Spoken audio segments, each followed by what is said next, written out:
এই ভিডিওটি যুক্তরাষ্ট্র আমেরিকায় 1840 সালের একটি সত্যি ঘটনার উপর ভিত্তি করে তৈরি। সেই সময় কালো এবং সাদা সম্প্রদায়ের মধ্যে অনেক পার্থক্য ছিল। সাদা সম্প্রদায় কালো সম্প্রদায়কে দাস করে রাখত। তাদের সাথে অনেক অত্যাচার এবং জুলুম করা হতো। সেই সময় দাস বিক্রি হয়ে যেত এবং লোকেরা তাদের কাজের জন্য প্রাণীর মতো কিনত। সিন কাট হয় এবং আমরা সলমন নর্থাপ নামের একজন কালো লোক দেখি, যে আফ্রিকান ছিল কিন্তু কাজের সিলসিলায় আমেরিকায় থাকত। সলমন একজন ভালো মানুষ হওয়ার সাথে সাথে প্রফেশনাল মিউজিশিয়ান এবং শিক্ষিত ব্যক্তি। এই কারণে লোকেরা তাকে অনেক সম্মান করত। সলমন একজন স্বাধীন লোক ছিল যে তার পরিবারের সাথে সুখে জীবন কাটাত। একদিন সলমনের বন্ধু তাকে দুজন সাদা লোকের সাথে পরিচয় করায়, যাদের নাম ব্রাউন এবং হ্যামিল্টন। তারা সলমনকে বলে যে আমরা দুজন ওয়াশিংটন ডিসির মিউজিশিয়ান। আমাদের সেটআপ খুব বড়, কিন্তু লোকেরা আমাদের মিউজিক শুনতে পছন্দ করে না। আমাদের নাম করার জন্য একজন ভালো মিউজিশিয়ান দরকার এবং লোকেরা তোমার সম্পর্কে বলেছে যে তুমি খুব ভালো মিউজিক বাজাও। আমাদের কাছে তোমার জন্য একটা ভালো অফার আছে। তুমি আমাদের সাথে ওয়াশিংটন ডিসি যাবে এবং আমাদের সেটআপে মিউজিক বাজাবে। প্রত্যেক কনসার্টের পর আমরা তোমাকে $300 দেব। খাবার, পানি এবং থাকার দায়িত্ব আমাদের। সেই সময় $300 অনেক অর্থ ছিল, তাই সলমন এই অফার শুনে খুশি হয় এবং লোভে পড়ে তাদের সাথে কাজ করতে রাজি হয়। এবার দেখানো হয় যে সলমন, ব্রাউন এবং হ্যামিল্টন তিনজন ওয়াশিংটন ডিসিতে চলে যায়। পরের সকালে তাদের কনসার্ট হবে বলে রাতে তারা তিনজন একসাথে খেয়ে নেয়। কিন্তু সলমনের জন্য এটা তার স্বাধীনতার শেষ খাবার ছিল। পরের সকালে সলমনের চোখ খুললে সে একটা অন্ধকার ঘরে, তার হাত পা শিকল দিয়ে বাঁধা, কাপড় ছেঁড়া এবং মাথা ব্যথায় ফেটে যাচ্ছে। সে খুব প্যানিক হয়ে যায়। আসলে ব্রাউন এবং হ্যামিল্টন তার খাবারে অজ্ঞানকারী ওষুধ মিশিয়ে দিয়েছিল, যা খেয়ে সলমন অজ্ঞান হয়ে যায়। তাকে বুঝতে পারে যে তার বন্ধু তাকে ধোঁকা দিয়ে দাসের মতো বিক্রি করে দিয়েছে। কিছুক্ষণ পর দুজন লোক আসে। সলমন তাদের বোঝানোর চেষ্টা করে, আমি একজন স্বাধীন লোক, আমার নাম সলমন নর্থাপ, আমি নিউ ইয়র্কের বাসিন্দা। আমাকে ধোঁকা দিয়ে এখানে আনা হয়েছে, কিন্তু তারা সলমনের কথায় বিশ্বাস করে না। সেই সময়ে সিস্টেম এমন ছিল যে কোনো কালো লোক বললেও সে স্বাধীন, তাহলে কেউ বিশ্বাস করত না। সাদা সম্প্রদায়ের চোখে সব কালো লোক দাসী। সলমনের কোনো কাগজ বা প্রমাণ ছিল না, কারণ ব্রাউন এবং হ্যামিল্টন তার সব ডকুমেন্ট চুরি করে নিয়েছে। তাই তারা ভাবে সে মিথ্যা বলছে দাসত্ব থেকে বাঁচার জন্য। সলমনের এমন কথা শুনে তারা তাকে অযথা চাবুক মারে, কারণ তাদের মতে সলমন মিথ্যা বলছে। এখনও সলমন জানত না কেন তারা তাকে মারছে। এত মার খেয়ে তার অবস্থা খারাপ হয়ে যায়। মরার আগে তারা চলে যায়। অনেকক্ষণ পর যখন সলমনের জ্ঞান ফিরে আসে, তখন আরেকজন লোক আসে যে তার জন্য খাবার এবং কাপড় নিয়ে এসেছে। সে সলমনকে বলে, যদি বেঁচে থাকতে চাও তাহলে মুখ বন্ধ রাখো এবং চুপচাপ কাপড় বদলাও। সলমনের আগের কাপড় রক্তে ভিজে গেছে, তাই সে কাপড় বদলে নেয়। সলমন একা ছিল না, সেখানে আরও অনেক কালো সম্প্রদায়ের লোক ছিল, যার মধ্যে একজন মহিলা এবং তার 2 সন্তানও ছিল। পরের সকালে সবাইকে একটা জাহাজে বসানো হয়, যেখান থেকে তাদের শহরে নিয়ে গিয়ে বিক্রি করা হবে। জাহাজে সলমন দুজন লোকের সাথে দেখা করে, যারা তাকে বলে যে আমরা কয়েক বছর ধরে এদের দাসত্ব করছি। এরা আমাদের মানুষ মনে করে না, কালো সম্প্রদায়ের ওপর অনেক অত্যাচার করে। কালো লোক বাঁচুক বা মরুক এদের কোনো ফারাক পড়ে না। জাহাজ থেকে নামিয়ে সবাইকে একটা লাইনে বসানো হয়, সেখানে একে একে নাম ডাকা হয়। যার নাম ডাকা হয় সে উঠে দাঁড়ায়, তখন একটা নাম ডাকা হয় প্ল্যাট। কিন্তু কেউ উঠে না। সাদা লোক সলমনের কাছে আসে এবং বলে, যখন আমি তোমার নাম বললাম তাহলে তুমি কেন উঠোনি? সলমন বলে, আমার নাম সলমন। কথা শেষ হওয়ার আগেই সাদা লোক তার মুখে একটা জোরালো চড় মারে। তারপর সলমন চুপ হয়ে যায়। এরপর সবাইকে একটা মানুষের শোরুমে নেওয়া হয়, যেখানে লোকেরা তাদের শরীর এবং শক্তি দেখে কিনে নেয়। সেখানে সাদা লোকেরা এসে তাদের দরদাম করে। একজন লোক সলমন এবং তার সাথে মহিলাকে কিনে নেয়, কিন্তু মহিলার সন্তানদের কিনতে পারে না, কারণ বিক্রেতারা তার মেয়েকে বড় করে পরে বেশি দামে বিক্রি করবে। মহিলা তার সন্তানদের জন্য অনেক কাঁদে, কিন্তু কারোর কোনো করুণা হয় না। যে লোকটি তাদের কিনেছে তার নাম উইলিয়াম ফোর্ড। সে তাদের $800 কিনেছে। এরপর সে সলমন এবং মহিলাকে গাড়িতে বসিয়ে নিয়ে যায়। মহিলা তার সন্তানদের জন্য অনেক কাঁদে, কিন্তু তার অশ্রুর কোনো মূল্য ছিল না। সে ভিতর থেকে পুরোপুরি ভেঙে পড়েছে। মহিলার নাম প্যাটসি। উইলিয়াম তাদের বাড়িতে নিয়ে আসে। সেখানে তাদের মতো আরও অনেক দাস ছিল। তাদের কাজ ছিল জঙ্গল থেকে কাঠ কাটা। সলমনকে এখানে প্ল্যাট নামে জানা হয়। একজন দাস প্ল্যাটকে বলে, কাউকে বলো না যে তোমার আসল নাম সলমন এবং তুমি পড়তে লিখতে জানো, না হলে সাদা সম্প্রদায় তোমার জন্য আরও সমস্যা তৈরি করবে। তুমি স্বাধীন ছিল, কিন্তু যদি কেউ জানতে পারে তাহলে মিথ্যা বলার জন্য তারা তোমার ওপর অনেক অত্যাচার করবে। প্ল্যাটকে এখানে কয়েক মাস কাজ করতে হতো। একদিন উইলিয়ামকে বলে, আমরা এত দূর জঙ্গল থেকে কাঠ আনি, এতে ট্রান্সপোর্টের অনেক খরচ হয়, এতে অনেক পরিশ্রম লাগে এবং কাজ সম্পন্ন হয় না। কাছে একটা নদী আছে, কেন আমরা পানির পথে কাঠ আনব না? এতে খরচ কমবে, পরিশ্রম কম লাগবে এবং কাজ বেশি হবে। প্ল্যাট কথা বলতে বলতে উইলিয়ামের সুপারভাইজার তার কথা থামিয়ে দেয়। সে বলে, তুমি একটা দাস, তোমাকে বেশি কথা বলার দরকার নেই। সে বলে, নদীর পানি খুব গভীর, সেখান থেকে কাজ হবে না, যেমন চলছে তেমন কাজ করো। কিন্তু প্ল্যাট বলে, না, আমরা এটা করতে পারি। সুপারভাইজারের কথা না মানায় সে প্ল্যাটের বিরুদ্ধে হয়ে যায়। তখন উইলিয়াম প্ল্যাটকে বলে, ঠিক আছে, তুমি যেমন বলছো তেমন করো, হয়তো এতে তোমার কাজ সহজ হবে। পরের দিন প্ল্যাট নদীর পথে কাঠ অন্যদিকে শিফট করে।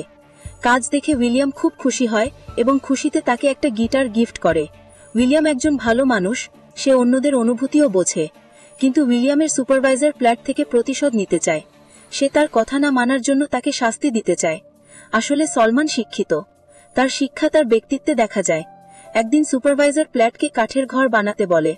প্ল্যাট ম্যাপ অনুসারে খুব ভালোভাবে ঘর বানায়, যেন কোনো প্রফেশনাল আর্কিটেক্ট বানিয়েছে। এটা সুপারভাইজার সহ্য করতে পারে না, তাই সে এসে প্ল্যাটের বানানো ঘরে অনেক ভুল খুঁজতে শুরু করে। প্ল্যাট বলে, আমার বানানো ঘর খুব ভালো, এতে কোনো ভুল নেই। এটা শুনে সুপারভাইজার খুব রেগে যায়, তার অপমান সহ্য হয় না। সে প্ল্যাটকে বলে, তুমি এমন বাজ আসছো, তাড়াতাড়ি তোমার শার্ট খোলো। সুপারভাইজার তার বেল্ট বের করে প্ল্যাটকে মারতে আসে। প্ল্যাট একবার ভয় পায়, কিন্তু তার কোনো দোষ ছিল না, তাই সুপারভাইজার কাছে আসতেই সে উল্টো তার উপর আক্রমণ করে। দুজনের মধ্যে হাতাহাতি শুরু হয়। প্ল্যাট তাকে ভালোভাবে শিক্ষা দেয়। তখন আরেকজন সুপারভাইজার আসে, যার আসতে না আসতেই দুজনের লড়াই থেমে যায়। সে লড়াইয়ের কারণ জিজ্ঞাসা করে। প্ল্যাট নিজেকে বাঁচাতে সুপারভাইজারকে মিথ্যা বলে, আমি আপনার দেওয়া কিল ব্যবহার করছিলাম, এই কারণে সে আমাকে মারতে শুরু করেছে। সুপারভাইজার প্ল্যাটকে বলে, যদি তোমার জীবন প্রিয় হয় তাহলে চুপচাপ এখানে দাঁড়িয়ে থাকো এবং কোথাও যাওয়ার চেষ্টা করো না। এরপর দুজন সুপারভাইজার চলে যায়। কিছুক্ষণ পর তারা আরেকজন লোক নিয়ে আসে। তিনজন প্ল্যাটের উপর খুব রাগ করে। আসতেই তারা প্ল্যাটকে অনেক মারধর করে। তিনজনের মার খেয়ে প্ল্যাটের অবস্থা খারাপ হয়ে যায়। তারপর তারা তাকে দড়ি দিয়ে বেঁধে একটা গাছে ঝুলিয়ে দেয়। তারা প্ল্যাটের পা জমিনের সাথে রাখে, যাতে সে পা তুললে হাঁটুতে মার পড়ে। মরার আগে আরেকজন লোক আসে, যে তিন সুপারভাইজারকে বন্দুক দেখিয়ে সেখান থেকে যেতে বলে। সে বলে, এই দাস আমাদের, এদের ওপর হুকুম চালানোর অধিকার শুধু আমাদের। সাদা লোকেরা প্ল্যাটের জীবনের দরকার ছিল না, তাদের দাসের দরকার ছিল, কারণ সেই সময় দাস অনেক দামি ছিল। সুপারভাইজার যাওয়ার সময় প্ল্যাটকে হুমকি দেয় যে সে তাকে ছাড়বে না। প্ল্যাট এখনো সেই অবস্থায় ঝুলছে। তার অবস্থা খুব খারাপ, শ্বাস নিতে কষ্ট হচ্ছে, পা তুললে মরে যাবে, তাই সে তুলতে পারছে না। প্ল্যাটকে ঝুলতে ঝুলতে কয়েক ঘন্টা কেটে যায়। অনেক লোক আসে, কিন্তু কেউ প্ল্যাটকে দেখছে না মনে হয়। কারোর প্ল্যাটের উপর করুণা হয় না, কারণ এখানে দাসদের কোনো সম্মান নেই, তাদের জীবনের কোনো মূল্য নেই। সন্ধ্যায় যখন উইলিয়ামকে খবর পায়, তখন সে তাড়াতাড়ি এসে প্ল্যাটের দড়ি কেটে দেয়। প্ল্যাট প্রায় মরে যাচ্ছিল। উইলিয়াম তাকে তুলে তার বাড়িতে নিয়ে যায়। সেখানে সে প্ল্যাটকে বলে, আমি জানি সুপারভাইজার এখন তোমাকে যে কোনো অবস্থায় মেরে ফেলবে, আমি সেখানে কিছু করতে পারবো না, তাই তোমার জীবন বাঁচানোর জন্য আমি তোমাকে অন্য জায়গায় বিক্রি করে দিয়েছি। এখানে থাকা এখন তোমার জন্য বিপজ্জনক, যত তাড়াতাড়ি সম্ভব অন্য মালিকের বাড়িতে চলে যাও। প্ল্যাট কেঁদে উইলিয়ামকে বলে, এখানে আসার আগে আমি স্বাধীন ছিলাম, আমি আফ্রিকান, কাজের জন্য আমেরিকায় চলে এসেছিলাম, প্লিজ আমাকে বাড়ি যেতে দাও, আমি তোমাকে সবসময় দয়ে মনে রাখবো। কিন্তু উইলিয়াম বলে, আমি বাধ্য, আমি তোমাকে $800 কিনেছি, আমার উপর অনেক ঋণ আছে, তোমার জীবন বাঁচানো ছাড়া আমি আর কোনো সাহায্য করতে পারি না। পরের সিনে দেখানো হয় যে প্ল্যাট তার কাছে চলে যায়। সেই মাস্টারের নাম এডভিন এপস। সে খুব পাথর হৃদয় সাদা লোক। সেখানে প্ল্যাটের সাথে অনেক দাস ছিল, তারা তুলা তোলার কাজ করত। এডভিন প্রত্যেক সন্ধ্যায় সব দাসকে জড়ো করত, তারপর তাদের কাজের হিসাব নিত। যে দাস 100 কিলোর কম তুলা তুলেছে তাকে চাবুক মারা হতো। সেখানে প্যাটসি নামের এক মহিলা ছিল, সে কয়েক বছর ধরে সেখানে কাজ করছিল, তাই সে প্রত্যেকদিন 200 কিলোর বেশি তুলা তুলত। 200 কিলো তুলা সাধারণ কথা ছিল না, কিন্তু এডভিনের তার উপর করুণা হতো না। সে প্যাটসির ওপর অনেক অত্যাচার করত। তার জানা ছিল যে প্যাটসি সবচেয়ে বেশি তুলা তোলে, কখনো যদি 200 কিলোর কম হয় তাহলে সে তাকে অনেক মারত। এডভিনের প্যাটসির ওপর খারাপ নজরও ছিল। সে যখন ইচ্ছা প্যাটসিকে খারাপ কাজের জন্য ব্যবহার করত। প্যাটসি নিজের জন্য কোনো স্ট্যান্ড নিতে পারত না, কারণ এটা দাসদের জন্য সাধারণ ছিল। মাস্টার যখন চায় দাসদের সাথে যা খুশি করতে পারে। এক রাতে সব দাস সারাদিন কাজ করে খুব ক্লান্ত হয়ে ঘুমিয়ে পড়ে, কিন্তু কিছুক্ষণ পর অ্যাডভিনের সুপারভাইজার আসে এবং সবাইকে তুলে বলে, তাড়াতাড়ি চলো, অ্যাডভিন তোমাদের ডাকছে। ক্লান্ত দাসরা যখন যায়, অ্যাডভিন তাদের নাচতে বলে, কারণ অ্যাডভিনের ইচ্ছা হলে সে সব দাসকে নাচ করায়। কোনো দাস নাচ করতে চায় না, কারণ সকাল থেকে রাত অবধি কাজ করতে হয়, কিন্তু অ্যাডভিনের অত্যাচারের ভয়ে তারা বাধ্য হয়ে করে। কিছুক্ষণ পর অ্যাডভিনের স্ত্রী আসে এবং প্যাটসির মুখে একটা বোতল মারে। বোতল লাগতেই প্যাটসি ব্যথায় অজ্ঞান হয়ে যায়। সে এটা করেছে কারণ জানত যে তার স্বামী প্যাটসির ওপর খারাপ নজর রাখে। সে অ্যাডভিনকে বলে, যত তাড়াতাড়ি সম্ভব প্যাটসিকে বিক্রি করে দাও। কিন্তু অ্যাডভিন করতে পারে না, কারণ প্যাটসি সবচেয়ে ভালো কাজ করে, সবচেয়ে বেশি তুলা তোলে। অ্যাডভিনের স্ত্রীর নাম মেরি এপস। সে খুব ঈর্ষু এবং খারাপ স্বভাবের মহিলা। তারও কালো সম্প্রদায় থেকে ঘৃণা। সে কালো সম্প্রদায়কে মানুষ মনে করতে রাজি নয়। একদিন মেরি প্ল্যাটকে ডাকে এবং একটা লিস্ট দেয়। লিস্টে বাড়ির কিছু জিনিস লেখা ছিল যা প্ল্যাটকে শহরে গিয়ে আনতে হবে। যাওয়ার আগে মেরি প্ল্যাটকে জিজ্ঞাসা করে, তুমি পড়তে লিখতে জানো? প্ল্যাট মিথ্যে বলে। মেরি বলে, যাই হোক, তুমি একটা দাস এবং কাজ করো, তোমাদের মতো লোকদের পড়াশোনার কি দরকার। যাওয়ার সময় সে বলে, যদি তুমি অন্য কোনো কাজ করার চেষ্টা করো তাহলে তোমাকে কঠিন চাবুক পড়বে। এরপর প্ল্যাট শহরের জন্য রওনা দেয়। এতদিন সাদা লোকদের অত্যাচার সহ্য করে প্ল্যাট এই জীবন থেকে তৃপ্ত হয়ে গেছে। সে ভাবে, কেন আমি এখান থেকে পালাই না? পালানোর এর চেয়ে ভালো সুযোগ আবার নাও মিলতে পারে। প্ল্যাট পালাতে শুরু করে, কিন্তু একটু এগোতেই কিছু সাদা লোক দেখা যায় যারা তার কালো দাসদের ফাঁসি দিচ্ছে। তারা প্ল্যাটকে দেখে ফেলে। প্ল্যাটের পায়ের তলা জমিন খসে যায়। সেখানকার মাস্টার প্ল্যাটকে জিজ্ঞাসা করে, তুমি কে এবং কোথায় যাচ্ছ? প্ল্যাট বলে, আমি অ্যাডভিনের দাস, তার স্ত্রী আমাকে শহরে জিনিস আনতে পাঠিয়েছে। মাস্টার প্ল্যাটের কাছে আসে এবং তার গলায় অ্যাডভিনের লকেট দেখে। তখন বিশ্বাস হয় যে এটা কারো দাস। সেই সময়ে প্রত্যেক দাসের গলায় তার মাস্টারের লকেট পরানো হতো, যাতে লোকেরা দাসের মালিক চিনতে পারে। এরপর সাদা লোকেরা প্ল্যাটের সামনেই সেই দাসদের ফাঁসি দেয়। এটা দেখে প্ল্যাট খুব ভয় পায়। সে তার পালানোর প্ল্যান বাতিল করে, কারণ জেনেছে যে ধরা পড়লে তাকেও এমন মারা হবে। সে চুপচাপ শহর যায়, জিনিস নিয়ে মেরিকে দেয়। এভাবেই সময় কাটতে থাকে এবং প্ল্যাটকে এখানে কয়েক বছর কাজ করতে হয়। অ্যাডভিন প্রত্যেকদিন প্যাটসির উপর অত্যাচার করে। প্যাটসি এটা চায় না, কিন্তু দাস হওয়ায় সে কিছু করতে পারে না। সে ভিতর থেকে ভেঙে পড়েছে। একদিন প্যাটসি প্ল্যাটের কাছে আসে এবং একটা রিং দেয়। সে বলে, এই রিং আমি মেরির কাছ থেকে চুরি করেছি, এটা তোমার কাছে রাখো, বদলে তুমি আমার একটা কাজ করবে। প্ল্যাট জিজ্ঞাসা করে, কি কাজ? প্যাটসি বলে, তুমি আমাকে মারতে হবে। আমি আমার জীবন থেকে তৃপ্ত। আমি প্রত্যেকদিন এত অত্যাচার সহ্য করতে পারি না। কিন্তু প্ল্যাট এটা করতে অস্বীকার করে। সে তাকে সাহস দেয় এবং আশা দেয় যে একদিন সব ঠিক হবে। প্যাটসি বলে, আমার বেঁচে থাকার কোনো লাভ নেই। আমি বেঁচে থাকলেও কার জন্য? যে আমার উপর অত্যাচার করে, সারাদিন কাজ করায় এবং খাবারে একটা রুটি দেয়। কিন্তু প্ল্যাট প্যাটসির কথা মানে না, তাই প্যাটসি সেখান থেকে চলে যায়। এভাবেই আরও কয়েক বছর কেটে যায়। অ্যাডভিনের তুলার ফসল এখন বেশি তুলা দেয় না। এতে অ্যাডভিনের অনেক ক্ষতি হয়। অ্যাডভিন এসব থেকে খুব বিরক্ত, তাই তার ব্যবসার একটা নতুন আইডিয়া আসে। সে তার সব দাসকে অন্য সাদা লোকে ভাড়া দেয়। সেখানে সবাই গন্না কাটার কাজ করে। এটা একটা জজের ফসল। সালমান সব দাসের সাথে কাজ করছিল। তখন অ্যাডভিন আসে এবং সালমানকে ড্রিঙ্ক দিয়ে বলে, নাও, পান করো, তোমার ভালো লাগবে। কিন্তু সালমান ড্রিঙ্ক নিতে অস্বীকার করে, বলে, আমি ড্রাগস ইত্যাদি পান করি না। সালমান অ্যাডভিনকে বলে, আমি তো এখানে নতুন এসেছি, তুমি আমার পরিশ্রম দেখছো, কিন্তু যারা তোমার কাছে বছরের পর বছর কাজ করছে তাদের ক্লান্তি তুমি দেখো না। অ্যাডভিন বলে, তারা আমার দাস, তাদের যা দরকার তা পায়। সালমান বলে, ভাবো যদি সময় বদলে তুমি কারো দাস হয়ে যাও, তাহলে তোমার কেমন লাগবে? অ্যাডভিন বলে, এমন কখনো হবে না, এরা দাস এবং দাসী থাকবে। সালমান আবার বলে, আমি তোমাকে শুধু ভাবতে বলছি, যদি সময় বদলে তুমি দাস হয়ে যাও তাহলে কেমন লাগবে? প্ল্যাটো সেখানে ছিল। সে শুনে অনুভব করে যে স্যামুয়েল একজন ভালো মানুষ। কিছুদিন সবাই একসাথে কাজ করে। প্ল্যাটের আচরণ থেকে স্যামুয়েল বুঝতে পারে যে প্ল্যাট কিছু বলতে চায়।